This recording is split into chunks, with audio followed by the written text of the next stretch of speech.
کوئی گل نہیں، اللہ نے جوڑے تے دتے ہی نے، لباس تے عطا کیتا ہی ہے، انہاں اندر زندگی تے گزر ہی جانی ہے، کوئی گل نہیں، اے آخرت دا ذخیرہ کر لئیے تے آخرت بن جائے گی۔ نبی دے یاراں نے کیویں رحمان دے نام اپنا مال لایا ہے، جدوں یہ آیت نازل ہوئی نا، لن تنالوا البر حتى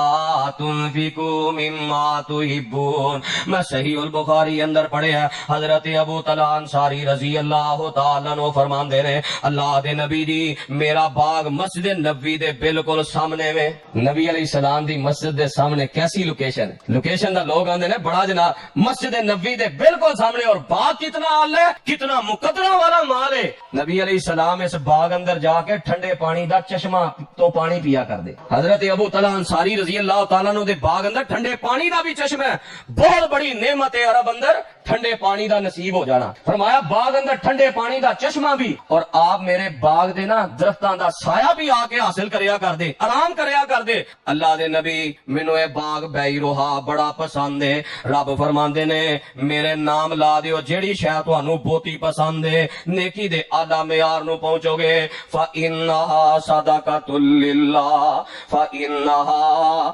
صدقۃ للہ۔ اللہ دے نبی گواہ ہو جاؤ، میں رب واسطے باغ وقف کر دیتا ہے، میں رب کو اجر لینا ہے، میں رب دے ہاں ذخیرہ کر رہا، سارا مال جدوں اے وقف کیتا نا باغ اللہ دی راہ اندر، تے نبی پاک فرماندے نے بخ واہ ابو طلحہ ذالک مال رابح، بڑا ہی نفع دا سودا کر لے آئی۔ نبی علیہ السلام فرماندے نے نفع دا سودا کر لے، اللہ دے راہ چ خرچ کیتا ہی۔ تے اسی جیڑا بندہ اللہ دی راہ زیادہ دین والے نے، اسی نہیں گھاٹے دا سودا کر رہا ہے، اینوں پتہ ہی نہیں کہ دنیا دا بینک بیلنس بنا لیندا۔ ساڈی نظر اندر گھاٹے دا سودا ہے، میرے پیغمبر فرماندے نے نفع دا سودا کر لے، بڑا کمال ہے اللہ کولو۔ تو رحمان دے نام مال نو لگایا جائے، نیکیاں دا ریٹ بڑھ گیا ہے تے اونا زیادہ مال اللہ دی راہ اندر خرچ کرو، زیادہ مال اللہ دی راہ اندر۔ نبی علیہ السلام دے صحابہ جویں مال اللہ دی راہ اندر خرچ کردے، سنن نسائی دی روایت، حضرت عمر فرماندے نے رضی اللہ تعالیٰ عنہ، مینوں سب نالوں زیادہ وہ مال جو خیبر اندر ملیا سی نا، مال غنیمت اندر میرا حصہ، او زمین بڑی پسند ہے، پر اللہ دے نبی گواہ ہو جاؤ میں او زمین اللہ دی راہ اندر وقف کر دیتی، سارا مال اللہ دی راہ اندر وقف کر دیتا۔ نبی پاک دے صحابہ کیویں اللہ دی راہ اندر مال خرچ کر دے،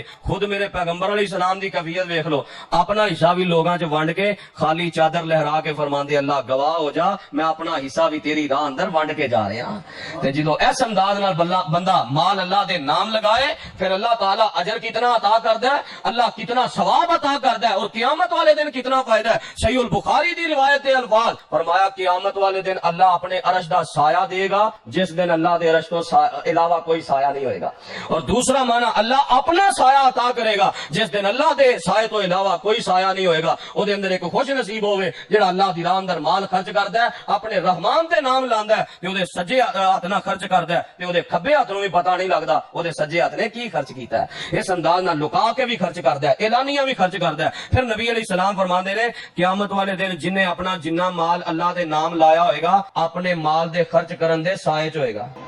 تے قیامت والے دن سائے دی پتہ کنی لوڑ ہونی ہے، سورج ایک میل دے فاصلے تے ہونا ہے، تے میل عربی اندر اے سرما پان والا جڑا سرمچو ہے نا اونوں کہا جاندا ہے، کنا کو ہوندا ہے 2 انچ لا لو 3 انچ لا لو، کوئی بڑا کر لے کوئی 4 انچ لا لو، اے 4 انچ دے قریب سورج ہونا ہے، تے کئی بندیاں نے اپنے گٹیاں دے تک پسینے شرابور ہونا ہے، کئیاں گوڈیاں تک ہونا ہے، کئیاں پیٹ تک ہونا ہے، اور کئیاں اپنے پسینے چ گھوتے کھان دیا ہونا ہے۔ اس دن جڑا مال خرچ کیتا ہونا ہے انہیں سورج دے تواڈے درمیان سایہ کر دینا ہے۔ تے کی خیال ہے سایہ گھٹانا چاہیے کہ ودانا چاہیے؟ تے پھر رمضان چ وداؤ گے انشاءاللہ۔